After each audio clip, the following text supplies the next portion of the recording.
Morning student and welcome to my YouTube channel learn with Priya. So हमने इससे पहले की क्लास में जाना कि पार्टनरशिप क्या होता है, ठीक है। फीचर्स ऑफ पार्टनरशिप क्या होते हैं। अब हम इस क्लास में जानेंगे काइंड्स ऑफ पार्टनरशिप, मतलब जो पार्टनर होते हैं उनके मतलब कितने सारे टाइप्स होते हैं। काइंड्स ऑफ पार्टनर मतलब कितने तरीके के पार्टनर बने जा सकते हैं, पार्टनर कितने टाइप्स के होते हैं, ठीक है। जैसे हम ये तो कहते थे कि वो पार्टनरशिप में है, उन्होंने पार्टनरशिप कर रखी है, लेकिन उसमें भी कई तरीके के टाइप्स होते हैं, ठीक है। तो हम इस क्लास में चलते हैं, जानते हैं कि कितने टाइप के पार्टनरशिप की जाती है, मतलब कितने तरीके के पार्टनर होते हैं, ठीक है। तो पहला क्या है, active and working partner. Active means तो समझ में आ गया ही होगा। एक्टिव वो जो बहुत सारे काम करता है, हर समय एक्टिव रहता है सारे काम को लेकर, तो हम उसी को बोलते हैं एक्टिव। और वर्किंग मतलब जो मतलब वर्क करता है, काम करता है, तो मतलब ये उस टाइप का पार्टनर लग रहा है जो एक्टिव है, हर काम को लेकर क्या है, एक्टिव है, हर काम को करता होगा, है ना। तो इससे ही हमें पता चल गया कि ये कौन सा पार्टनर है, लेकिन फिर भी हम एक बार ब्रीफली जानते हैं। It is an invested person who is involved in the daily operation of the partnership. It helps to run the business, enhance his and her return. ये कैसा पार्टनर है जो इन्वेस्ट करता है। जैसे कि पार्टनरशिप में जब हम दो लोग पार्टनरशिप करते हैं, तो ये वैसा पार्टनर है जो कैपिटल लगाता है, ठीक है। और क्या करता है, वर्क करता है ताकि इसका रिटर्न क्या हो, अच्छा हो। जो भी मतलब हम वर्क क्यों करते हैं, एक पार्टनर वर्क क्यों करेगा, क्योंकि ताकि उसको प्रॉफिट मिले। तो वही एक्टिव पार्टनर करता है, इनहेंस करता है किसको, रिटर्न को।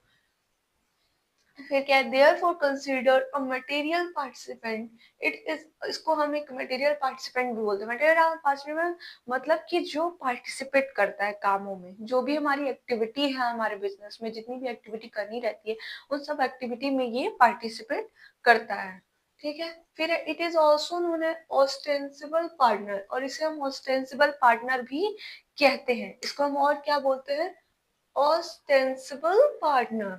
He carries on the daily business on behalf of all the partners. Hence, देखो ये एक्टिव पार्टनर कैसा होता है ना, कि हमने एक लाइन पढ़ी पार्टनरशिप में कि ये भी होता है एक्ट फॉर ऑल। मतलब कि एक ऐसा भी एजेंट होता है जो, जैसे हम क्या करते हैं, नॉर्मली पार्टनरशिप कर लेते हैं, ठीक है। बहुत बार हमें पार्टनरशिप की जरूरत इसलिए नहीं होती है क्योंकि हमारे पास स्किल्ड नहीं है। बहुत बार पार्टनरशिप की जरूरत इसलिए होती है क्योंकि हमारे पास कैपिटल नहीं होता, ठीक है।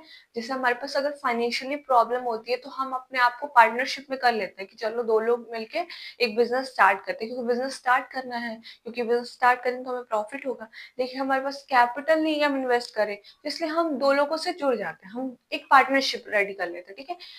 तो उसमें क्या होता है कि हो सकता है जो दूसरा मेंबर है, जो दूसरा पार्टनर है, वो उतना इंटरेस्टेड ना हो उस बिजनेस में, पर फिर भी एज अ मतलब जो भी कंडीशन हो, या जो भी उन लोग के बीच में एग्रीमेंट हुआ हो कि हम इतना डील कर लेते हैं या इतना इन्वेस्ट कर देंगे आपके बिजनेस में, जिस भी रीजन से, ठीक है। तो अगर दो पार्टनर इन्वेस्ट कर देते हैं तो हो सकता है कि जो दूसरा वाला हो वो ऑलरेडी कुछ वर्क करता हो, ऑलरेडी किसी चीज में बिजी हो, जिसकी वजह से उसके पास टाइम ना हो कि वो आ सके।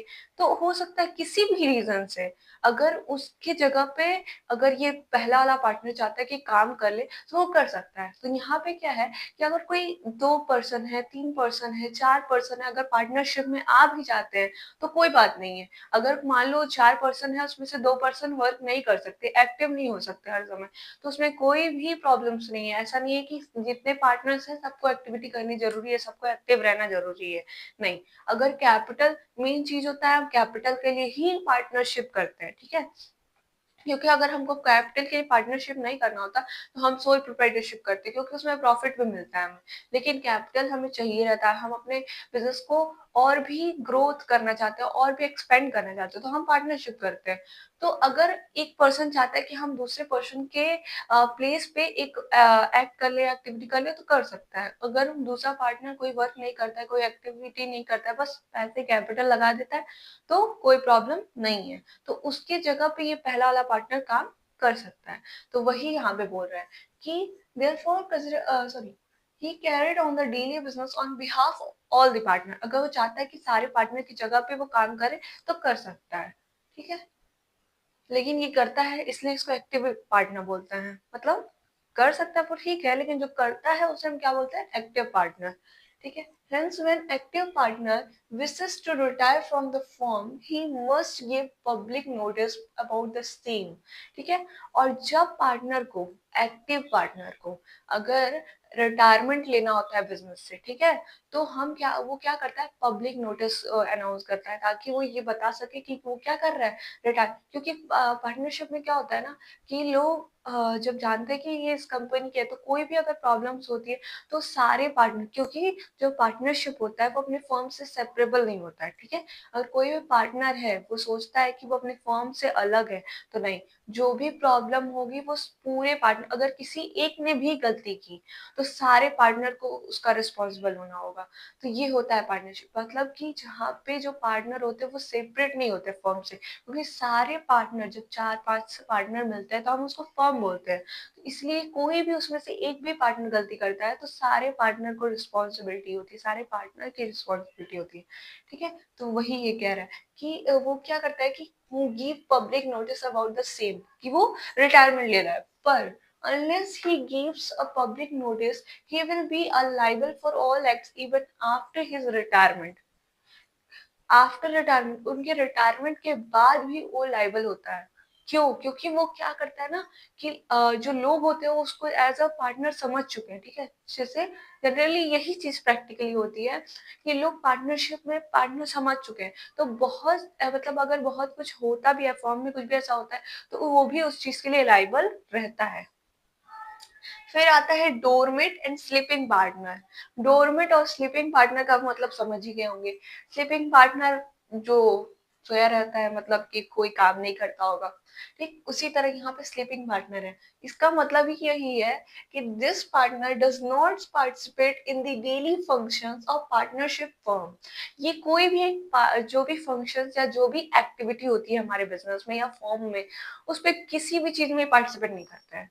स्लीपिंग पार्टनर है, सोया रहता है, हमेशा क्या करता है, मतलब कि कोई भी एक्टिविटी होगी, कुछ भी होगा, ये कोई भी वर्क नहीं करने वाला है, किसी चीज में भी इन्वॉल्व नहीं रहने वाला है। He will to share the profit and losses of the firm and even bring in his share of capital like any other partner. ये एक्टिविटी तो नहीं करेगा, लेकिन जितना भी इन्वेस्टमेंट होगा, जितने अदर पार्टनर्स दे रखे हैं, उतना ये कैपिटल भी इन्वेस्ट करेगा, अपने एग्रीमेंट के अकॉर्डिंग ये अपनी शेयर्स और लॉसेस भी बियर करेगा। ठीक है। जितने भी शेयर में प्रॉफिट होंगे वो भी लेगा, और जितने रिस्क होंगे वो भी बियर करेगा, और इन्वेस्टमेंट भी करेगा, लेकिन कोई एक्टिविटी नहीं करेगा। ठीक है। जैसे होता है बहुत से लोग अदर कंट्रीज से होते हैं या कुछ भी ऐसा होता है, तो वो क्या करते हैं, इन्वेस्टमेंट करते हैं हमारे पार्टनरशिप में, पैसे लगा देते हैं, हो सकता है उनके पास टाइम ना हो तो वो एक्टिविटी ना कर पाए। ठीक है। तो मेनली क्या होता है कि वो कंट्रीब्यूट तो कर देते हैं अपने कैपिटल को, वो अपने रिस्क भी बियर कर लेते हैं, अगर वो लाइबल है, मतलब अगर कुछ भी ऐसा होता है तो वो रिस्क भी बियर करने को तैयार है, बट कोई एक्टिविटी नहीं करते, क्योंकि वो कौन से पार्टनर होता है? Sleeping partner. फिर आता है नॉमिनल पार्टनर। नॉमिनल मीन्स क्या, कि जब हम किसी को अपना, जैसे कि होता है ना पार्टनरशिप में, नॉमिनल पार्टनर क्या होता है ना कि ये अपना नाम जब दे देता है कि हाँ मेरा नाम तुम यूज कर सकते हो। जैसे कि अगर नाम हम किसी का क्यों यूज करते हैं, मेनली हम क्यों यूज करते हैं, क्योंकि हो सकता है उसकी गुडविल, पार्टनरशिप में बिजनेस में गुडविल बहुत इंपॉर्टेंट रोल प्ले करता है, इसकी भी वैल्यू होती है। इसकी वैल्यू भले स्टार्टिंग में ना समझ में आए, पर एट द पॉइंट ऑफ डिसोल्यूशंस ये क्या बोलते हैं, गुडविल की इंपॉर्टेंस होती है, इसकी भी वैल्यू मिलती है हमें। लेकिन जब हम, क्योंकि जब कोई भी ब्रांड होता है, हम किस चीज को देखकर किसी भी प्रोडक्ट को लेते हैं, ब्रांड की नेम को, हम उसके ब्रांड की नेम किससे बनती है? गुडविल से। हमें विश्वास, गुडविल का मतलब ही क्या होता है कि एक ऐसा चीज जिसका नाम पहले से ही बन चुका है कि हाँ ये चीज हमें प्रॉफिट दे सकती है, ये चीज से मतलब हमें हमेशा फायदा हुआ है। हम एक नाम के बेसिस, कोई कभी भी मार्केट में जाते हैं तो हम देखते हैं कि क्या ये इस प्रोडक्ट का है, हाँ तो सही हुई होगा, वो क्या है? गुडविल है। गुडविल का मतलब एक ट्रस्ट जमाना कस्टमर्स के बीच में। नाम कमाना जिसमें हम समय देते हैं। गुडविल में हम इन्वेस्टमेंट नहीं करते, समय देते हैं, अपना टाइम देते हैं गुडविल के लिए। अगर एक अच्छी गुडविल बन जाए तो कोई भी अदर कंपनी चाहती है कि हम एक अच्छी कंपनी, एक अच्छी गुडविल के साथ जुड़े, ताकि हमारा बिना किसी मेहनत के भी काम हो जाए। इसलिए गुडविल का भी रेट लगता है। जब डिसोल्यूशन का टाइम होता है या सेल का टाइम होता है, या बिजनेस को हम सेल करना चाहते हैं, तो हम गुडविल का भी रेट पे करते हैं। ठीक है, ये होता है गुडविल। गुडविल क्या है? ट्रस्ट हो जाता है कस्टमर्स के बीच में, एक नाम होता है कंपनी का कि ये प्रोडक्ट क्या है, सही है। ठीक, तो वही ये कहता है कि नॉमिनल पार्टनर क्या है? This is a partner that does not have any real और significant interest in the partnership. Nominal partner का कोई इंटरेस्ट नहीं होता है पार्टनरशिप में, कोई भी इंटरेस्ट नहीं है उस बिजनेस या फॉर्म से, कोई भी मतलब उसका कोई ऐसा नहीं रोल है कि नहीं वो बहुत इंटरेस्टेड है तो जुड़ा है, नहीं। बस उसका नाम यूज किया जाता है यहाँ पे। He is only landing his name, उसने सिर्फ अपना नाम दे रखा है उस बिजनेस में to the partnership. He will not make any capital contribution to the firm, and so he will not have a share in a profit. यहाँ पे इस नॉमिनल पार्टनरशिप में क्या होता है कि वो सिर्फ अपना नाम देता है, ना कि कोई कंट्रीब्यूशन करता है कैपिटल का, ना ही कोई कैपिटल इन्वेस्ट करता है, और ना ही कोई शेयर लेता है, शेयर ऑफ प्रॉफिट लेता है। मतलब उसने कोई प्रॉफिट भी नहीं लेना है, उसे बस ना कैपिटल इन्वेस्ट करना है ना प्रॉफिट लेना है। But he will be liable to outsider and third parties. वो क्या बोलते हैं, जैसे कि अब यहाँ पे स्लीपिंग पार्टनर में क्या हो रहा था, सॉरी एक्टिव पार्टनर में, जब वो लाइव रिटायरमेंट ले भी चुका था फिर भी वो लाइबल था। क्यों? क्योंकि उसका नाम जुड़ा था किससे? उस बिजनेस से। ठीक उसी तरह नॉमिनल भी है। यहाँ पे थर्ड पार्टी तो जानती है ना कि वो इस बिजनेस में या इस पार्टनर, इस फर्म में जुड़े हुए हैं, तो इसलिए क्या है कि थर्ड पार्टी और आउटसाइडर के लिए लाइबल रहते हैं।